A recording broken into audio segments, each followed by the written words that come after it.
segunda-feira é dia de falar da vida profissional com o nosso quadro Sua Carreira.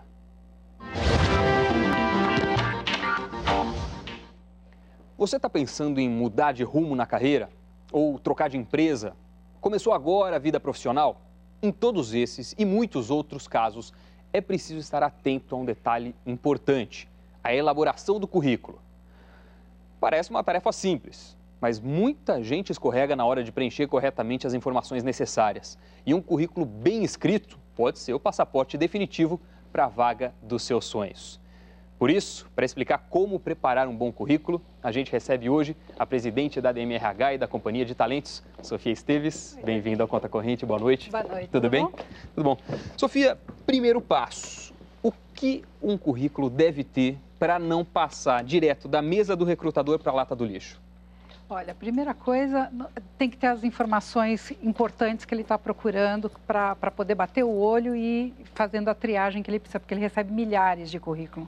O que não deve ter é muito floreio, é muita historinha, é muita coisa tentando se vender, porque o currículo é para passar informações objetivas. A primeira coisa que o recrutador olha quando recebe o currículo é o quê? Normalmente a área de atuação, a área de interesse e o objetivo profissional para saber se está de acordo com o objetivo profissional da posição que ele tem. E depois ele vai buscar informações sobre a formação acadêmica, idiomas, tempo de experiência que ele tem em cada uma das empresas que ele já passou, aí mais conhecimento técnico e dados pessoais, às vezes região que mora, se está próxima à empresa ou a cidade é a mesma que é a posição, coisas mais concretas. Falando em objetivo, em introdução, é interessante fazer uma parte separada para especificar exatamente em forma de texto, 3, 4 linhas para isso ou não? É só eu quero esse cargo e acabou? Olha, quando você já tem uma experiência profissional mais consolidada, você já é um executivo, poder fazer um pequeno resumo de qualificações é interessante sim. Para um executivo, um currículo bom tem no máximo 2 páginas, estourando 3 páginas. Então, é muita experiência para colocar em pouco espaço. Um pequeno resumo de qualificações pode ajudar. Para quem já está no início de carreira, não é necessário. E a Sofia preparou para a gente um modelo de currículo ideal. Vamos dar uma olhada. O primeiro tópico é um dos mais importantes, mas muitas vezes não é levado a sério. Suas informações pessoais. Além do nome completo e dos outros dados, é preciso saber com antecedência se a empresa desejada pede alguma informação extra, como o número de um documento, por exemplo. Outro detalhe importante: telefone e e-mail atualizados. No caso do e-mail, é fundamental que você tenha um endereço simples e profissional. O segundo item é a formação acadêmica, sempre do curso mais atual para o mais antigo.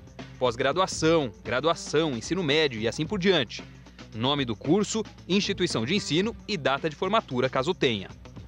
A informação sobre os idiomas que você domina devem vir acompanhadas do curso que você fez. No campo do histórico profissional, vale a mesma regra da formação acadêmica, do mais recente para o mais antigo.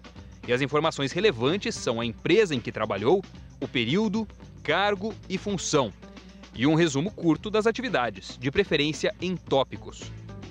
Muito importante, não esqueça de mencionar os conhecimentos em informática. Dependendo da área de atuação, podem fazer a diferença.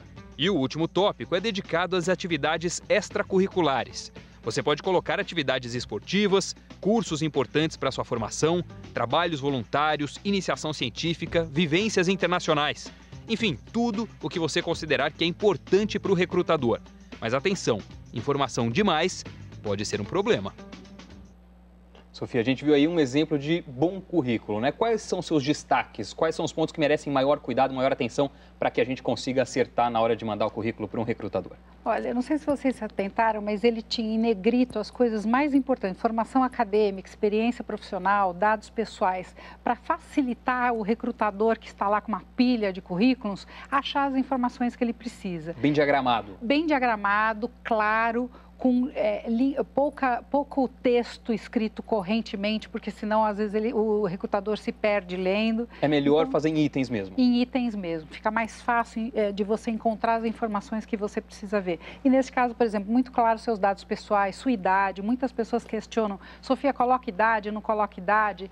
Tem que colocar idade. Se a idade é um fator que vai te reprovar, ela vai te reprovar de qualquer jeito. Se você não coloca, talvez o recrutador pode achar que você tem mais ou menos idade do que você de verdade tem. Então, a verdade é sempre o melhor. Agora, é preciso ter cuidado também com páginas em redes sociais? Porque eu imagino que uma vez que você passe para o recrutador seus dados pessoais, ele possa facilmente entrar em qualquer uma das famosas redes sociais para achar seu perfil. O recrutador faz isso mesmo? E qual é o cuidado necessário? Olha, Doni, são milhares de currículos que chegam, são dezenas de informação. Eu, particularmente, não conheço ninguém que as pessoas entram nas redes sociais para buscar currículo, buscar indicação de bons profissionais para ele colocar no processo seletivo. Não para escarafunchar a vida do candidato. Não para escarafunchar. E se escarafunchar, eu acho que é o que tem assim, você tem que ser um só e ser a personalidade que você é. Então, aquilo que você quer ser reconhecido pelas pessoas na sua vida, seja na sua rede social, seja no seu trabalho, seja com seus amigos. Então, tenha coerência em todos os âmbitos que você tiver. E uma outra questão, a gente falou que vivência internacional, por exemplo, pode entrar em atividades extracurriculares. Mas se a pessoa tem alguma vivência maior, vale destacar esse ou outros itens e fazer uma categoria específica para isso? Pode destacar. Se foi uma experiência internacional relevante, que você morou fora do país trabalhando ou fazendo um curso relevante, vale a pena destacar. Tá ok. Sofia, a gente já continua essa conversa. Vamos agora para um rápido intervalo. E na volta, não faça em casa os exemplos que você deve evitar ao preparar o seu currículo. É rapidinho, a gente volta já. Conta Corrente está de volta falando sobre as principais dicas para ter um bom currículo. A gente foi às ruas para saber quais informações não podem faltar na hora de preparar um currículo imbatível. Olha só. Quando você preenche o seu currículo, qual é a parte que você presta mais atenção? Acho que a experiência profissional é a que conta mais. Você? A formação. Formação é a experiência. Você procura ser objetivo ou escreve bastante? Não, bem objetivo. Hoje em dia, o currículo passou de uma fase de ser bem extenso, né, várias folhas, para uma folha de rosto, uma de verso no máximo. Você tem que pensar o que a pessoa que está te contratando quer saber de você. Acho que você tem que ser objetivo e claro, porque se você for enrolar muito, a pessoa também não vai ficar feliz. Tem que ser o mais sucinto possível. O meu, pelo tempo de experiência, tudo, eu acabo tendo que deixar um pouco mais extenso. São 2 páginas, né? Tem todo o currículo, as empresas por onde eu passei, as experiências. Depende muito da experiência da pessoa e o ramo de atuação. Eu faço diferente porque antigamente eu colocava tudo. Hoje em dia eu coloco só o que eu aprendi na faculdade diante, né? Eu tirei o ensino médio, aquelas coisas de cursinho, eu tirei. Você geralmente coloca as suas páginas nas redes sociais, no seu currículo? Não, nunca coloquei.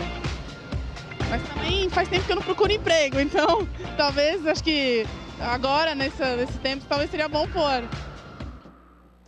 Para dar uma valorizada no currículo, tem gente que acaba colocando informações um pouco diferentes da realidade. Ou seja, informar que tem inglês fluente quando o idioma ainda está no nível básico e assim por diante. E a primeira dúvida tem a ver com essa questão. Essa arredondadinha para cima pode me prejudicar na hora da entrevista? Essa arredondadinha, essa roubadinha de leve, pode fazer ou não?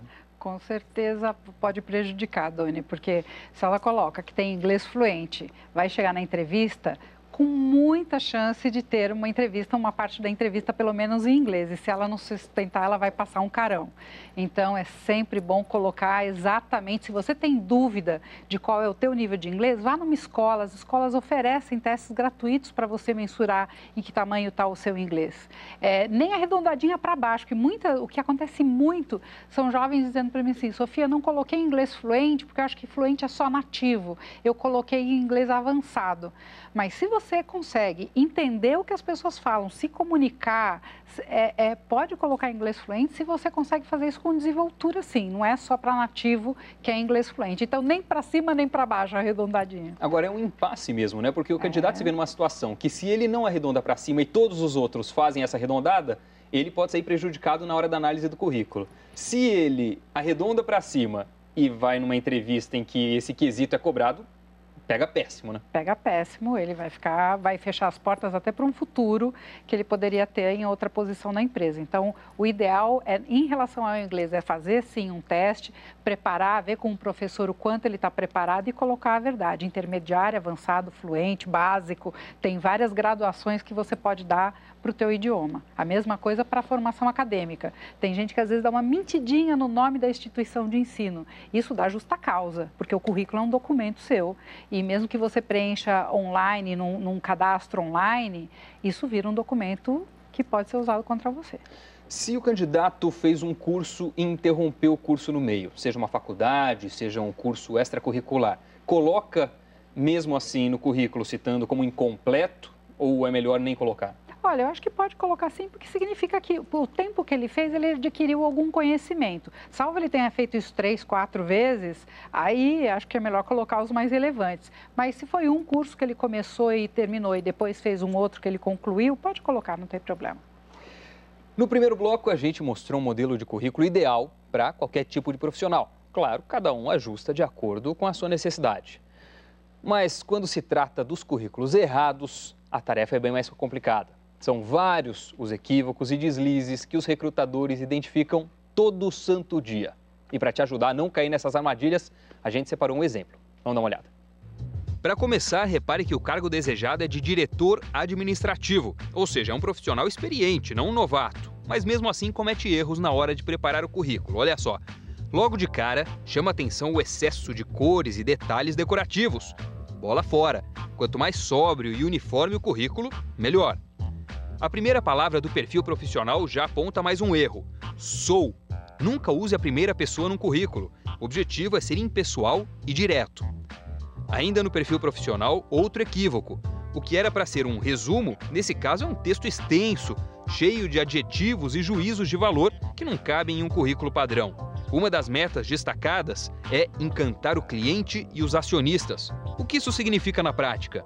No histórico profissional, mais um deslize no quesito objetividade. Reparem no tamanho das descrições das atividades desempenhadas pelo candidato. É claro que quanto maior a experiência, mais destaque esse campo vai ter.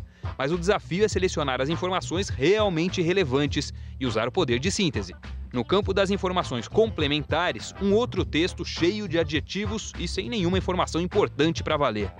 Em vez de projetos e atividades extras, um discurso marcado por frases batidas e típicas de lugar comum.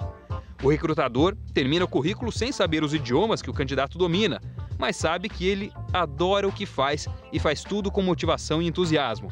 Talvez uma definição vaga demais para quem precisa contratar alguém. E uma última dica: não assine um currículo. E antes de voltar a conversar com a Sofia, a gente tem mais uma pergunta. Dessa vez, o assunto é dinheiro. Quando colocar e quando não colocar a pretensão salarial? Então, quando Boa pretensão pergunta. salarial deve estar no currículo, Sofia? Quando é perguntado. Às vezes, anúncios, principalmente quando se responde a anúncios de jornais ou revistas, às vezes a empresa pede, por favor, incluir pretensão salarial ou último salário. Ou se está respondendo pelo site, perguntar, coloque. Caso contrário, se é um currículo aberto que vai para as mãos de qualquer pessoa, não foi dirigido, preferência não coloque, e isso na hora da entrevista vai ser tratado. A gente viu a recomendação de não assinar um currículo. É uma recomendação forte mesmo? Qual que é o problema de assinar? Olha, não é usual. Um currículo é um documento que está falando da sua experiência profissional. Ele normalmente hoje vai por e-mail, então não é necessário só colocar o campo nome por extenso, já está lá em cima. Então não precisa. O mais enxuto que ele for, mais claro, mais transparente, melhor vai ser. Então não é necessário. Não é nenhum pecado, mas também não vai abrir nenhuma porta por causa disso. A gente viu naquele currículo também frases como sou bom em encantar o cliente, qualidade, sou dedicado. Qual que é o erro de se classificar dessa forma? Está fazendo o trabalho do recrutador, ele é pago para avaliar você. E, na realidade, alguém vai colocar não sou bom, sou desorganizado, não sei tratar com pessoas. É desnecessário. De verdade, só enche linguiça e não vai ajudar, a pessoa vai olhar e vai dizer, ele se acha, né? Como falamos aí na gíria.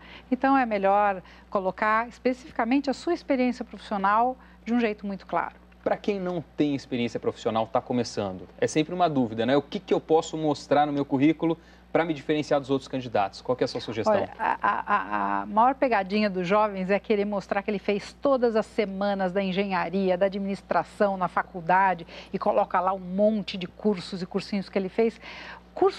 O currículo de quem está começando a carreira é uma coisa de uma página, muito simples, com seus dados realmente pessoais, seu objetivo. Quero ser estagiário de preferência na área tal, estagiário em recursos humanos, estagiário em marketing.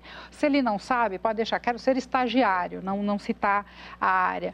A faculdade que cursa ou que já se formou, pode colocar o ensino médio, sim, o ensino médio, qual foi a instituição que fez e quando se formou. Idioma, experiência com informática, os conhecimentos de informática que tem. E aí, como você disse, se fez alguma viagem internacional relevante, algumas pessoas costumam, é bem interessante colocar, foi do centro acadêmico, foi da empresa júnior na faculdade, fez monitoria, iniciação científica. Essas são informações relevantes, o que mostra que você fez algo além de fazer o tradicional faculdade. Você também, em paralelo, fez outras coisas. Isso conta ponto a teu favor. E essas atividades, mesmo que não estejam relacionadas diretamente à vaga de trabalho, né? Sim, pode ser um trabalho voluntário, por exemplo. Muita gente coloca. Tem hoje várias ONGs internacionais que ajudam crianças, ou trabalhos que voluntários de noite, de levar sopa na rua. Tudo isso mostra que você tem um olhar sensível ao outro, que os trabalhos voluntários são feitos em equipe, isso já desenvolve habilidades comportamentais que hoje conta muito numa contratação. Isso aí, tudo isso conta pontos. E se você tem algum comentário, sugestão de assuntos, dúvidas, perguntas que gostaria de ver respondidas aqui no Conta Corrente pelos nossos especialistas, é só mandar para o Conta Corrente. Pode ser sobre carreira, sobre empreendedorismo, investimentos. Fale com a gente. É só entrar em contato pela nossa central de atendimento, número 4002-2884, esse que você está vendo aqui na tela, o custo é de uma ligação local, ou você também pode falar com a gente pela internet, no endereço falecoaglobonews.com.br. Tudo junto, só fazer um cadastro rapidinho e deixar lá a sua questão ou seu recado. Conta Corrente fica por aqui. Sofia, valeu pela presença. Valeu. Boa noite.